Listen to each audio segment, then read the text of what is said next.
Di balik kerusuhan, siapa dalang sebenarnya? Bongkar skenario gelapnya. Indonesia memanas, kota-kota membara, aset-aset dirampas. Ini bukan adegan film Sobat Revolusi. Ini realita yang baru saja kita alami. Sebuah pergolakan yang meninggalkan ribuan tanda tanya dan luka yang dalam. Siapa sebenarnya dalang di balik semua kekacauan ini? Apakah ada skenario besar untuk menjatuhkan kekuasaan? Atau ini murni amuk massa yang sudah muak? Bersiaplah, karena kita akan membongkar semua analisisnya.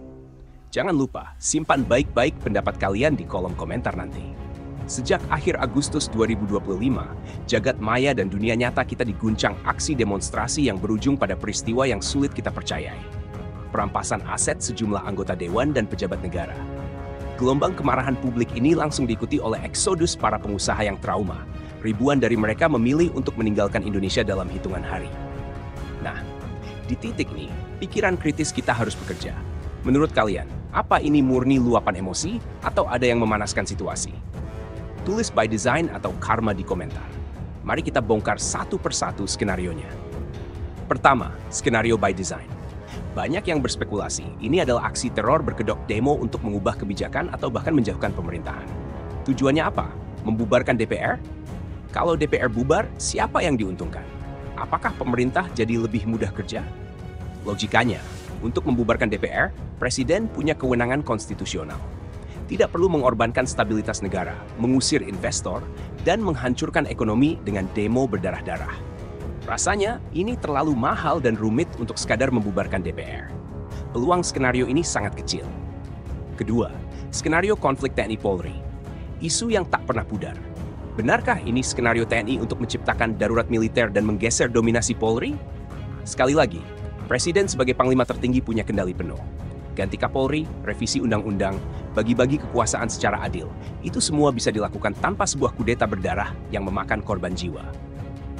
Skenario ini terkesan mengada-ada dan terlalu berlebihan. Nah, yang ini pasti banyak yang penasaran.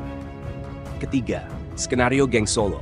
Benarkah ada ambisi untuk memakzulkan presiden agar wapres bisa naik lebih cepat? Pertanyaannya, apa urgensi dan alasannya? Secara konstitusional, jalannya sudah terbuka. Menunggu 10 tahun dengan pengalaman sebagai wapres justru akan membuatnya lebih matang. Jadi, untuk apa memaksakan dengan kudeta yang justru berisiko tinggi? Ini perlu bukti yang sangat kuat, dan saya rasa kita semua butuh data lebih untuk hal satu ini. Apa pendapat kalian? Keempat, skenario oligark minyak. Para buronan yang ingin balas dendam dan menjatuhkan pemerintahan dengan menjadi sponsor demo. Ada yang punya bukti atau informasi soal ini? Share di komentar.